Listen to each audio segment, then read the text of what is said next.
Apocalipse 15. Os 7 flagelos. Vi no céu outro sinal, grande e admirável. 7 anjos tendo os 7 últimos flagelos, pois com estes se consumou a cólera de Deus. Vi como que um mar de vidro, mesclado de fogo, e os vencedores da besta, da sua imagem e do número do seu nome, que se achavam em pé no mar de vidro, tendo harpas de Deus, e entoavam o cântico de Moisés, servo de Deus, e o cântico do Cordeiro, dizendo: Grandes e admiráveis são as tuas obras, Senhor Deus Todo-Poderoso. Justos e verdadeiros são os teus caminhos, ó Rei das nações. Quem não temerá e não glorificará teu nome, ó Senhor? Pois só tu és santo. Por isso todas as nações virão e adorarão diante de ti, porque os teus atos de justiça se fizeram manifestos. Depois destas coisas olhei, e abriu-se no céu o santuário do tabernáculo do testemunho. E os 7 anjos que tinham os 7 flagelos saíram do santuário, vestidos de linho puro e resplandecente, e cingidos ao peito com cintas de ouro. Então, um dos 4 seres viventes deu aos 7 anjos 7 taças de ouro, cheias da cólera de Deus, que vive pelos séculos dos séculos. O santuário se encheu de fumaça procedente da glória de Deus e do seu poder, e ninguém podia penetrar no santuário enquanto não se cumprissem os 7 flagelos dos 7 anjos. Nós vamos meditar sobre o tema a preparação para as taças da ira de Deus. A preparação para as taças da ira de Deus. O enfoque que temos dado ao livro de Apocalipse é que ele deva ser examinado como um livro com 7 sessões paralelas e progressivas. Em cada uma dessas sessões, compreendendo todo o período da história da igreja, ou seja, indo do nascimento de Cristo à sua segunda vinda. Já olhamos nos capítulos 1 a 3, que por meio da pregação da palavra, aplicada ao coração pelo poder do Espírito Santo, igrejas são estabelecidas. Igrejas que se levantam no mundo como candeeiros, como fachos de luz, como luz do mundo que está em trevas. Elas são abençoadas pela contínua presença do Senhor Jesus Cristo. Nos capítulos 4 a 7, nós vimos os 7 selos. E a ênfase desta sessão é o mundo atacando a igreja e perseguindo a igreja com ferocidade, tentando destruir a obra de Deus na terra. E a igreja passa então por terríveis e tenebrosas perseguições e aflições, quando os 7 selos são abertos. Em seguida, nós olhamos nos capítulos 8 a 11, os juízos de Deus, visitando este mundo que persegue a igreja, que é o período das 7 trombetas do juízo de Deus, que vem em resposta às orações dos santos. O juízo de Deus visita o mundo ímpio em virtude da intercessão da igreja, da oração da igreja. Vimos nos capítulos 12 a 14, como os inimigos de Deus, os inimigos da igreja, se aliam, se mancomunam para atacar o Cordeiro e a sua noiva. E esses inimigos se levantam, como o dragão, no capítulo 12, como a besta que surge do mar, e a besta que surge da terra, ou seja, o anticristo e o falso profeta, no capítulo 13. E a grande Babilônia, no capítulo 14. Agora, nós vamos examinar esta outra sessão, esta 5ª sessão. Esta sessão é chamada a sessão das 7 taças da ira de Deus. E entramos nesta nova sessão, na 5ª sessão deste livro, com uma pergunta: quando na história As trombetas de Deus que visam alertar o ímpio acerca do seu pecado e chamá-lo ao arrependimento.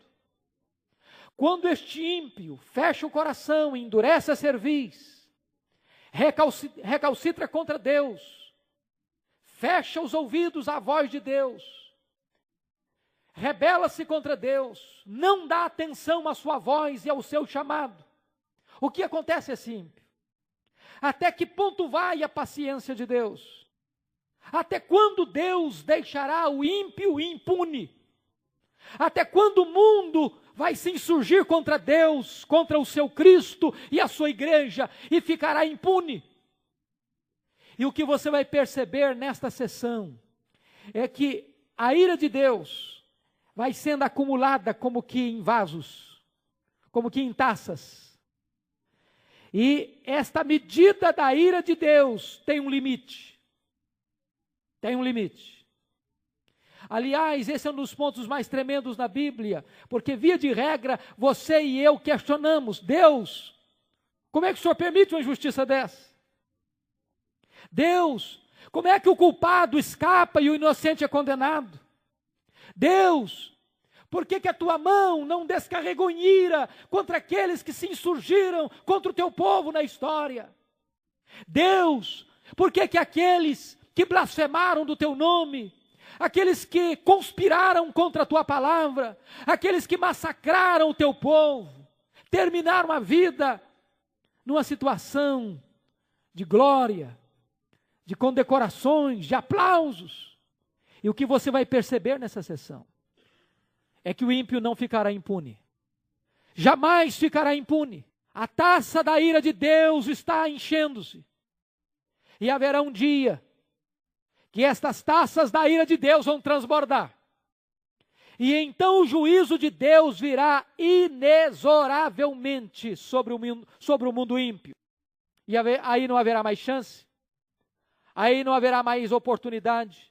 Aí não haverá mais arrependimento. Se você perceber, a Bíblia já menciona isso de algumas maneiras interessantes. Por exemplo, lá no Provérbios 29:1 diz que ao homem que muitas vezes é confrontado, é exortado e endurece a sua cerviz, ele será quebrado repentinamente, sem que haja cura. O que a palavra de Deus vai nos informar, queridos, é que o ímpio será apanhado repentinamente, abruptamente, e este ímpio será lançado nos braços da morte, e então será lançado nos braços do Deus irado. Se você nunca leu o sermão de Jonathan Edwards, Pecadores nas mãos de um Deus irado, aconselho você a ler. A ideia da santidade de Deus, a ideia de que este Deus a quem servimos é santo, e haverá um dia em que o ímpio estará nas mãos deste Deus, inexoravelmente, inescapavelmente, mas Deus estará absolutamente irado.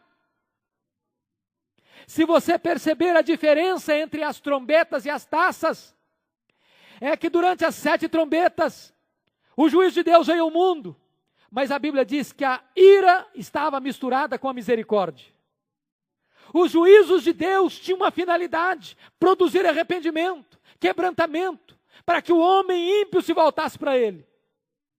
Mas diz-nos as Escrituras, no capítulo 9, versos 20 e 21, que o sofrimento em si não pode produzir no coração do homem arrependimento.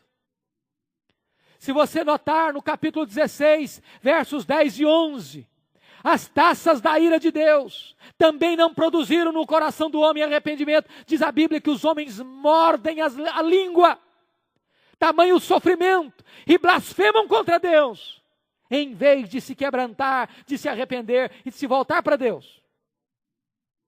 Então, o que nós vamos encontrar aqui nas 7 taças é que os homens terão que sorver o cálice da ira de Deus. Diferentemente do capítulo 14, versículo 10, de ira misturada com misericórdia, agora o homem terá que beber o cálice da pura ira de Deus. Ira sem mistura, ira sem misericórdia.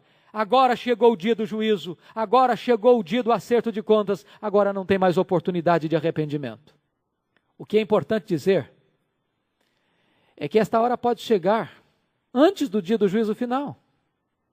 Quando o homem é lançado nos braços da morte de uma forma ímpia, ele já está nas mãos do Deus irado. Não tem mais chance para ele. Pior ainda, é possível que um ser humano atravesse esta fronteira da paciência entre a paciência e a ira de Deus em vida. Quando Jesus afirmou que algumas pessoas cometem um pecado que não tem perdão nem nesta vida e nem no porvir. Quando blasfemam contra o Espírito Santo. E diz João que aqueles que pecam para a morte, por esses eu não rogo que ore por eles.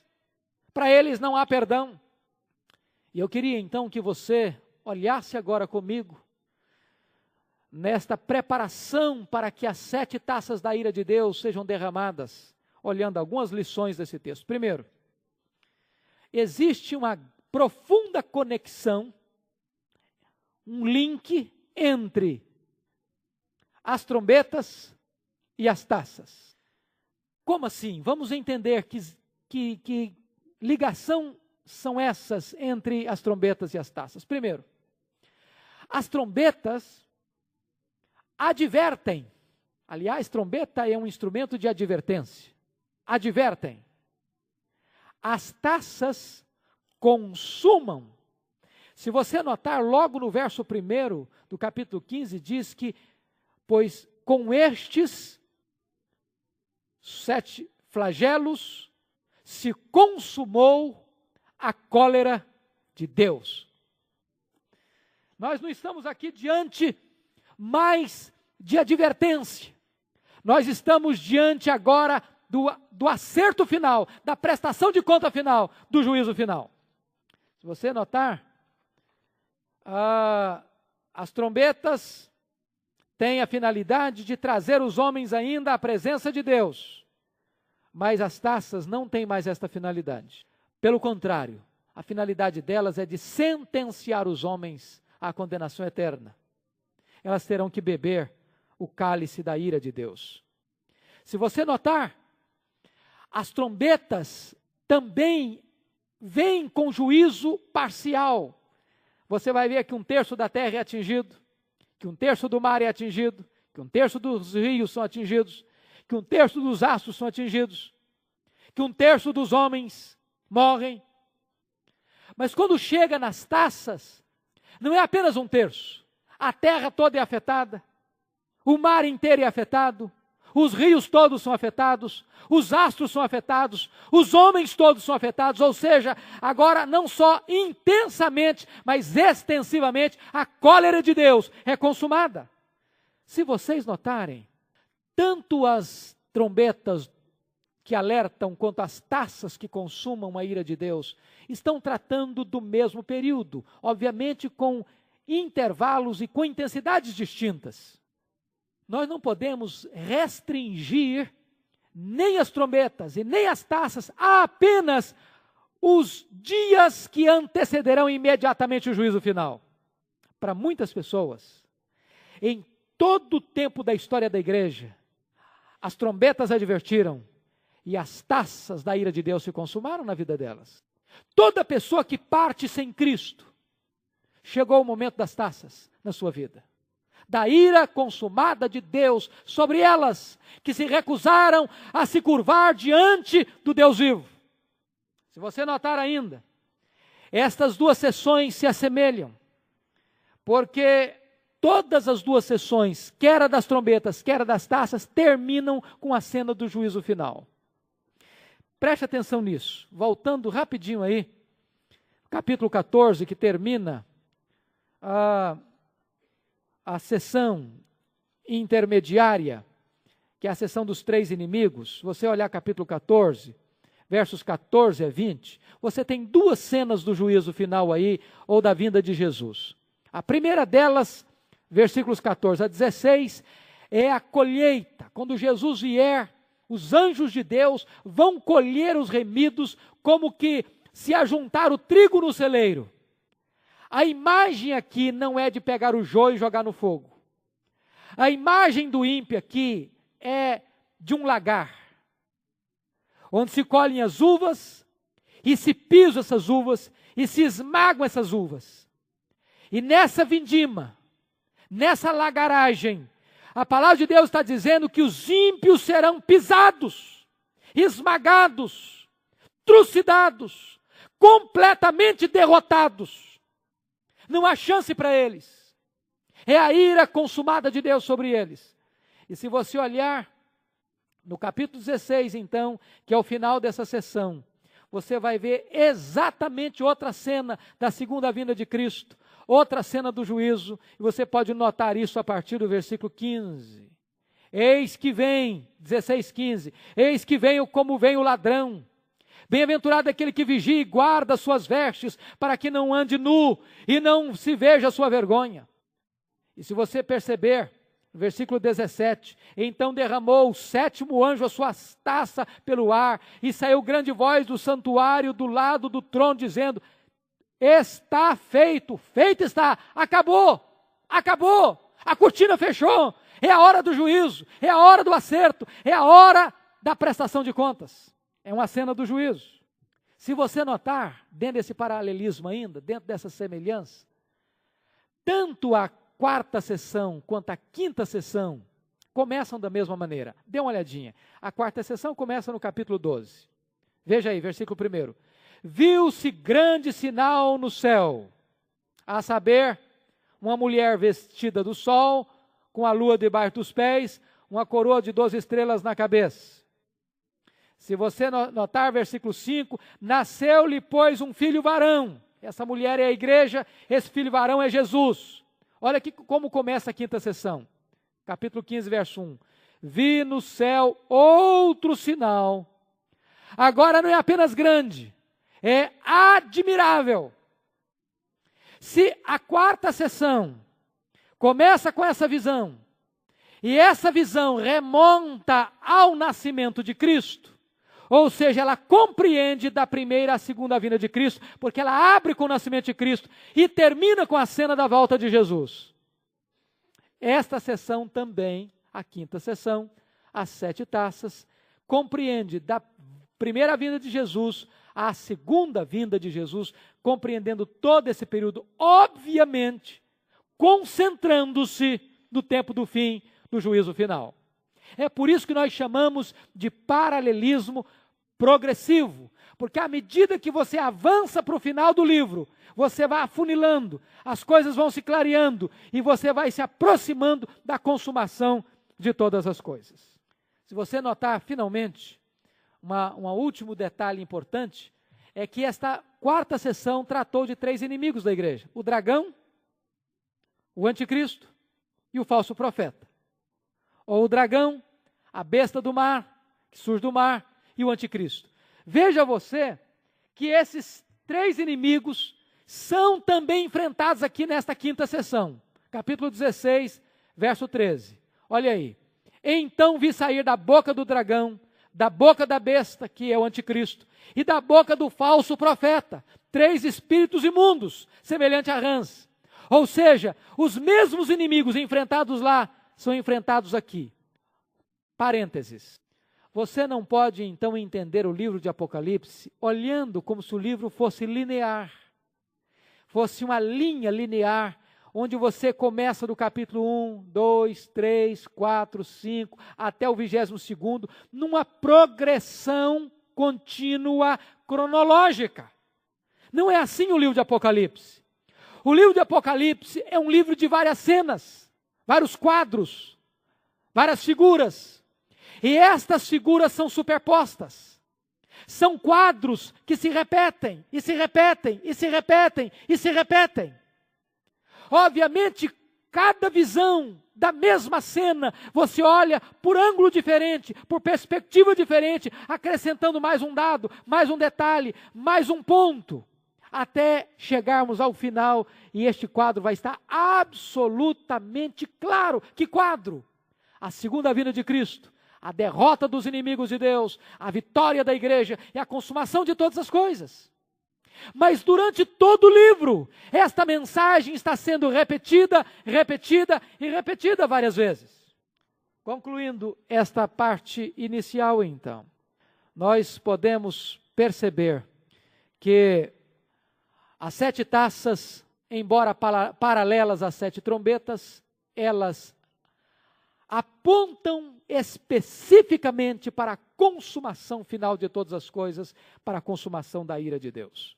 Bom, dito isto, vamos olhar agora a outra visão que João tem. Versículo 2 a 4, olha aí. Vi, ele está vendo outra vez. Vi como que um mar de vidro, mesclado de fogo, e os vencedores da besta, da sua imagem, do número do seu número e do seu nome, que se achavam em pé no mar de vidro, tendo harpas de Deus, e entoavam o cântico de Moisés, servo de Deus, e o cântico do Cordeiro, dizendo. E aí descreve o cântico. O que está acontecendo aqui? João está olhando para a cena do juízo final. Ele vai começar a partir de agora a descrever os horrores da pura ira de Deus sobre os ímpios. Mas antes de trazer este quadro dramático, João olha e vê a igreja glorificada no céu. Antes de ver o flagelo dos ímpios, ele vê a bem-aventurança dos santos. Antes de ver o sofrimento dos perdidos, ele vê as delícias dos salvos. De que maneira? Olhe, por favor, o que está acontecendo aqui. Ele vê uma multidão de vitoriosos da besta. Vamos entender aqui também. Nós não podemos limitar este grupo aqui a apenas a besta escatológica. Lembram vocês que quando nós estudamos o capítulo 13, nós não podemos nos limitar, quando falamos de anticristo, a apenas o anticristo escatológico. Porque ao longo da história da igreja, anticristos surgiram, forças opositoras se insurgiram contra a igreja. Nos primeiros séculos foram os Césares romanos, juntamente com toda a sua máquina política, assessorada pelo falso profeta, que é o braço religioso, através de um sistema corrompido, que é a grande meretriz, a grande Babilônia. Então, estes que venceram a besta, são todos os servos de Deus, ao longo da história, que, fiéis a Deus, enfrentaram as oposições e mantiveram-se firmes e fiéis ao seu Deus, preferindo a morte à infidelidade.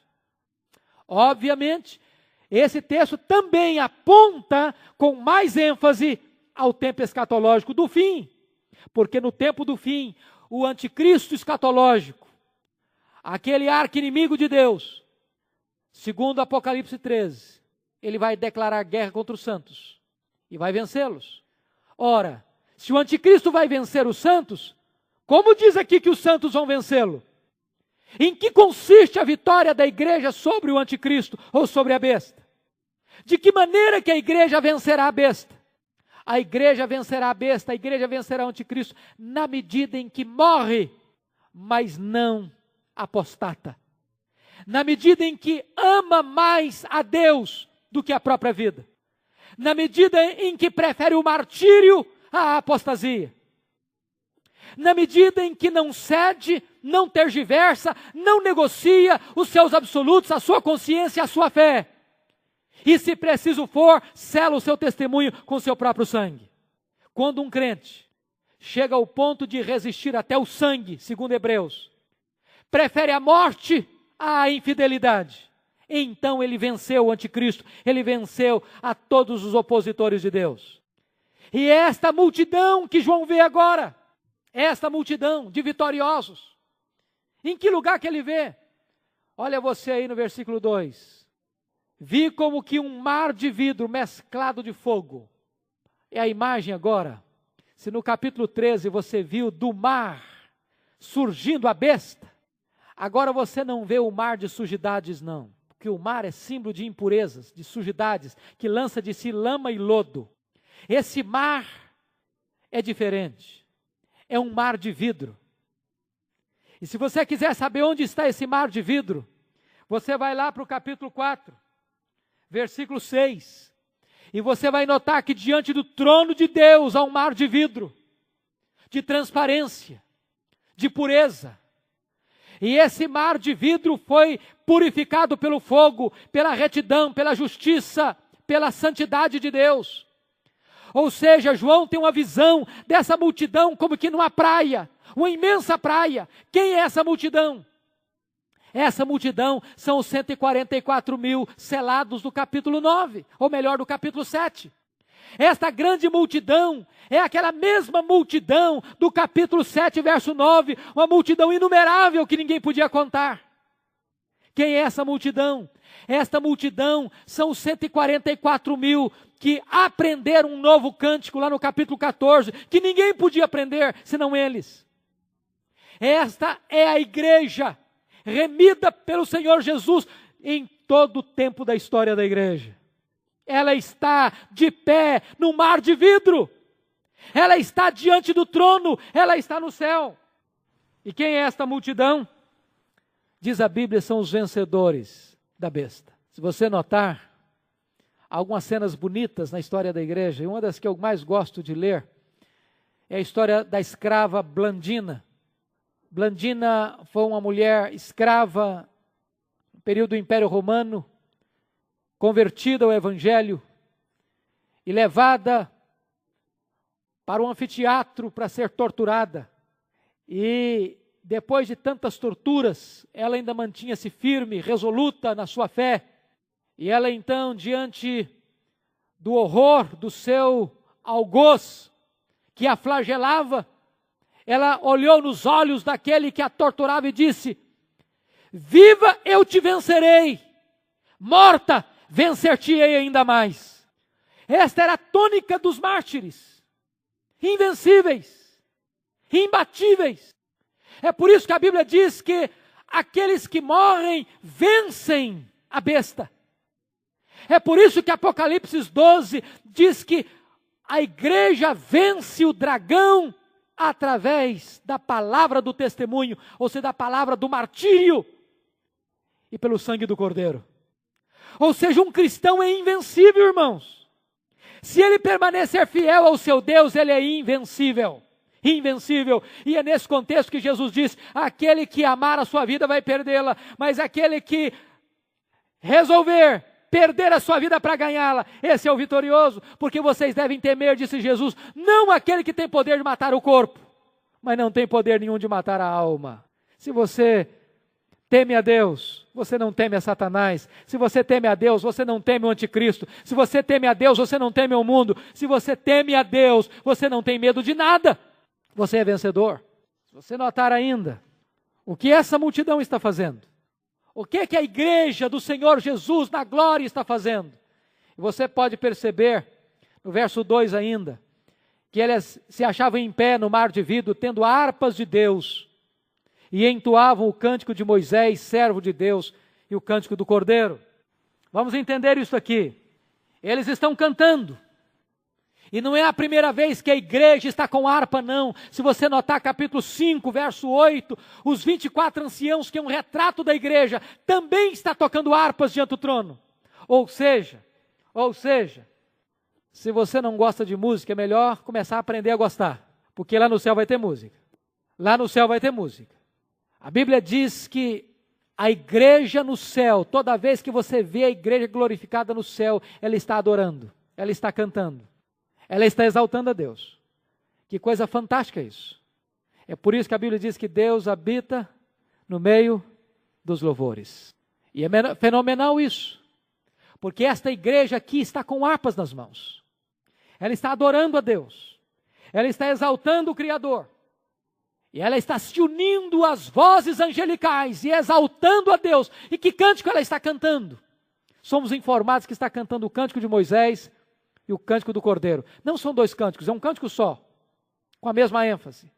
Todos os dois cânticos, tanto de Moisés quanto de Cordeiro, enfatizam a libertação e a redenção. O cântico de Moisés descreve a libertação e a redenção física. através do Cordeiro Pascal, lá no Egito. Lembram vocês? Israel saiu, enfrenta o Mar Vermelho, Deus abre o mar, e o inimigo entra no mar, e quando Israel terminou de atravessar o mar se fecha, os inimigos de Deus morrem afogados, e do outro lado do mar, Israel começa a cantar, proclamar que Deus os libertou, Deus os remiu. Este é o cântico de Moisés. E o que é o cântico do Cordeiro? É a libertação, não física do Egito, mas da escravidão do pecado. Não das mãos de Faraó, mas das mãos de Satanás. Agora não é uma libertação e redenção física, agora é uma libertação e redenção espiritual, com a mesma mensagem, com a mesma ênfase. O que a igreja canta? A igreja canta e adora a Deus pela obra da libertação e da redenção. Meus irmãos, nós sempre vamos olhar para o Cordeiro e vamos dizer, bendito és, ó Filho de Deus. Tu és digno, ó Cordeiro de Deus, de receber a honra, a glória e o louvor e o domínio pelos séculos dos séculos, porque foste morto e compraste para Deus os que procedem de toda tribo, povo, língua e nação. Nós estaremos rendendo glórias a Deus e ao seu Cordeiro continuamente pela salvação que nos deu. O que você pode perceber é o seguinte, é que João é consolado com esta figura. Antes de João ver os ímpios blasfemando contra Deus, ele vê a igreja glorificando a Deus. Se não, vejamos. Veja você capítulo 16, versos 10 e 11, que quando se derramar o quinto flagelo, os ímpios, os homens, remordem a língua por causa da dor que sentem e blasfemam o Deus do céu por causa das angústias e das úlceras que sofrem, mas não se arrependem de suas obras. Antes de João escutar as blasfêmias dos ímpios, ele escuta a música dos remidos. E a pergunta é, que música é essa?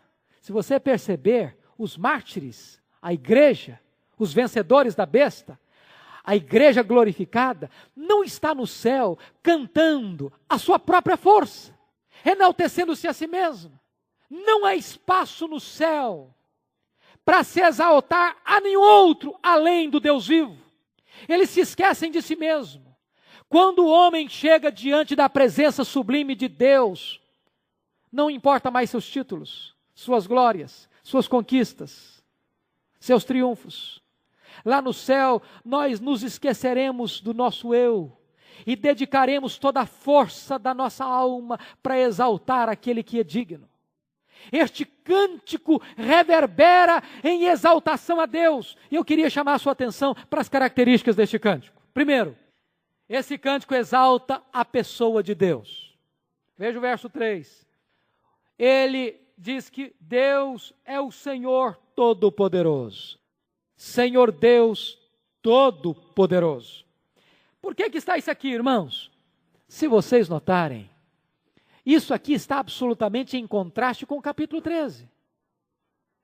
Quando você lê o capítulo 13, quase que você fica deprimido. O capítulo 13 leva o crente quase que a uma sensação de desespero. Por quê?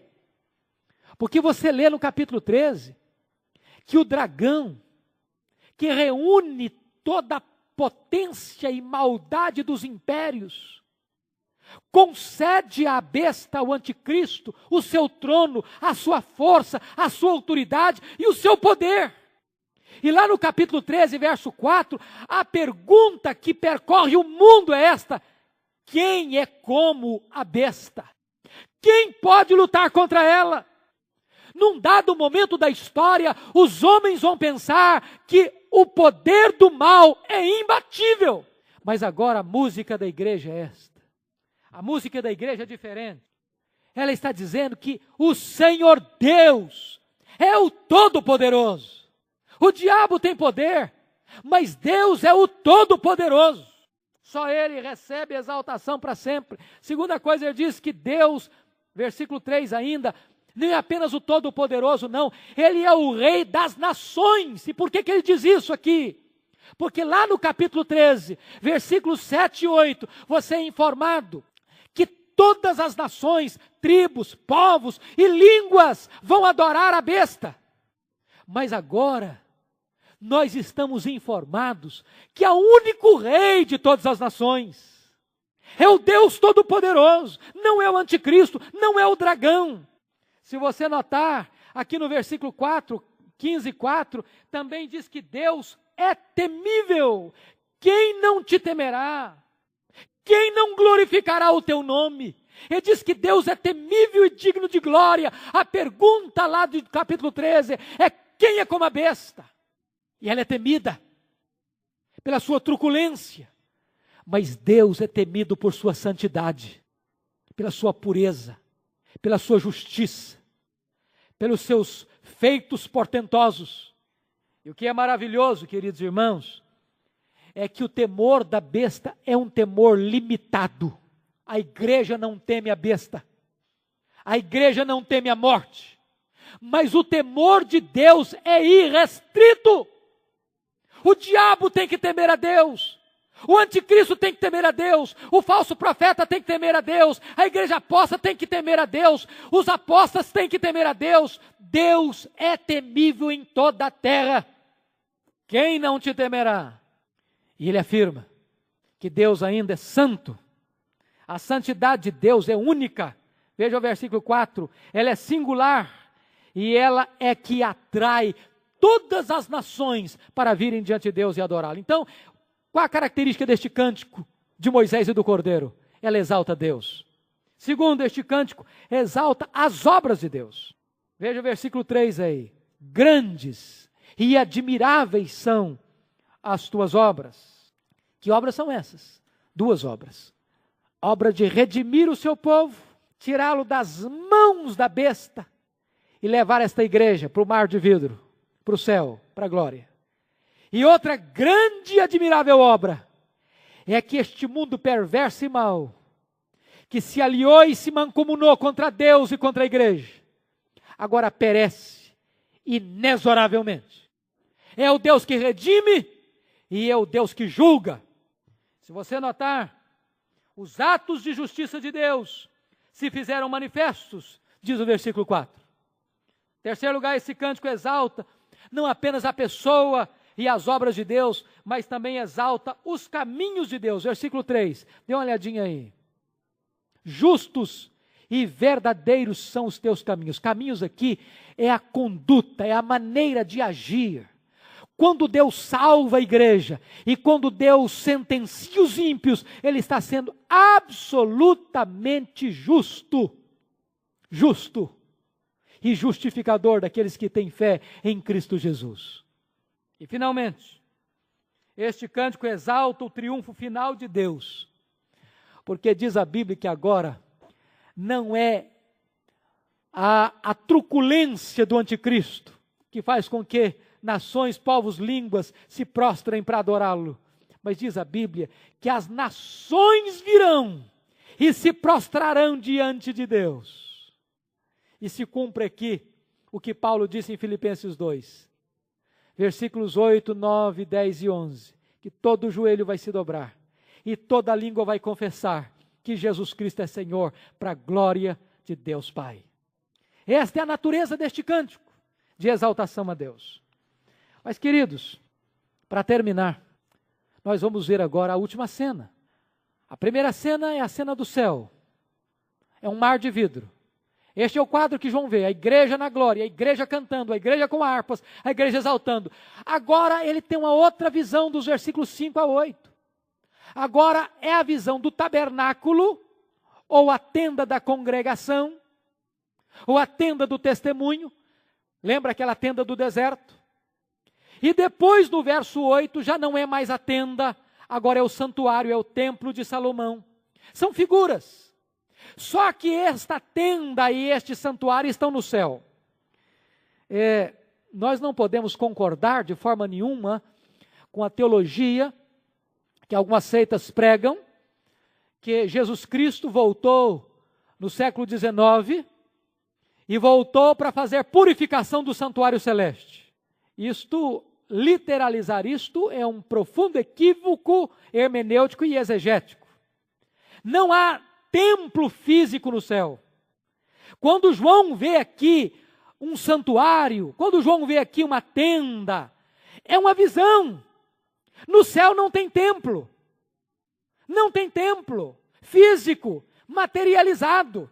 Tanto é verdade que quando você vai para o capítulo 22, 21 e 22, melhor 21, você vai ler no capítulo 21 que lá não tem santuário. Que o próprio Deus e o Cordeiro são o santuário. Quando João tem a visão aqui de uma tenda da congregação e de um santuário, ele está tendo uma visão. Ele está projetando a ideia, a imagem daquela tenda do deserto e do templo de Salomão para o céu, representando uma realidade espiritual. E se você notar, essa tenda e esse santuário são símbolo de quê? Da presença de Deus, do lugar que Deus habita, ou seja, do céu. O que você vai perceber é o seguinte, que do santuário agora vão sair os agentes de Deus. 7 anjos, ministros de Deus. Tanto são ministros de Deus, que eles se vestem como sacerdotes e como reis. Eles são representantes agora da ira de Deus no mundo. E eles estão representando o Rei dos Reis, Senhor dos Senhores, para julgar o mundo. E o que vai acontecer? Eles estão descendo com as taças cheias da ira de Deus, da cólera de Deus. Se você notar, está chegando agora o tempo do juízo final. Chegou o momento do acerto de conta. Agora é a justiça de Deus julgando as injustiças dos homens. E agora não são catástrofes naturais tentando alertar os homens para se voltarem para Deus. Agora é o derramamento da consumação plena e total da ira de Deus sem mistura sobre os ímpios. Agora, o que está significando aí o último versículo, para fechar, para encerrar? Ele deixa a tenda, o santuário do tabernáculo, do testemunho, que era a tenda lá do deserto. E ele tem uma visão do capítulo 8. O santuário se encheu de fumaça, procedente da glória de Deus e do seu poder. Se você notar, quando Moisés terminou o tabernáculo, o que aconteceu com o tabernáculo? Se encheu com a glória de Deus. Moisés não pôde entrar lá. Quando Salomão terminou o templo, o que aconteceu? A fumaça encheu o templo. A glória de Deus encheu o templo e os sacerdotes não puderam entrar lá. Quando você lê em Isaías capítulo 6, a visão de Isaías, da glória de Deus no seu templo, e Deus assentado no alto e sublime trono, a casa se encheu de fumaça, e as bases do limiar se moveram. É uma cena da majestade, da santidade de Deus. Quando Ezequiel vê Deus na sua glória, ele cai com o rosto em terra. O que João vê aqui é o santuário se enchendo de fumaça, da glória e do poder de Deus. E ele é informado que ninguém podia penetrar no santuário antes ou enquanto não se cumprisse os 7 flagelos dos 7 anos. Ou seja, agora não é tempo de intercessão. Agora não é tempo de pregação. Agora não é tempo de arrependimento. Agora é o tempo do juízo final. Esta é a mensagem. O que ele está dizendo é que esta glória de Deus é inacessível agora para o homem pecador. Não tem mais oportunidade dele entrar no santuário, não tem chance mais dele se voltar para Deus. É a consumação da cólera de Deus para o homem. Eu termino aqui dizendo o seguinte, que esta sessão das 7 taças da ira de Deus são a resposta de Deus ao último e maior esforço de Satanás para derrubar o governo de Deus e para destruir a igreja de Deus. Segundo, aqueles que parecem escapar agora do juízo dos homens e do juízo de Deus, não escaparão do juízo final de Deus. Terceiro, é hora de você refletir sobre a sua vida, porque hoje ainda é tempo de oportunidade. Eu não sei como é que você está, Eu não sei como você se encontra, mas eu preciso dizer para você que hoje as trombetas de Deus estão tocando. Mas aqueles que não escutam as trombetas de Deus hoje, poderão ainda hoje ter que beber a taça da ira de Deus. E quando chegar esse dia, então não haverá mais chance e nem oportunidade mais. O que é maravilhoso para a igreja, para aqueles que são fiéis, é que enquanto o mundo está maduro para o juízo, está prestes a enfrentar o drama da cólera de Deus sendo derramada sobre ele. Diz a Bíblia que o mundo está cantando, que a Escritura, que a palavra está cheia de cântico, que a igreja está cheia de louvor. A escolha é sua, hoje. De que lado você estará naquele dia? Entre aqueles que sorverão o cálice da ira de Deus, e morderão na própria língua, e blasfemarão o nome de Deus, ou você estará do outro lado, desta multidão no mar de vidro, com harpas de Deus, cantando o cântico de Moisés e o cântico do Cordeiro? De que lado você estará? Este é o grande desafio que a palavra de Deus nos deixa nesta noite. Que Deus nos ajude a olhar para esse texto e tomar a decisão enquanto é tempo. Amém.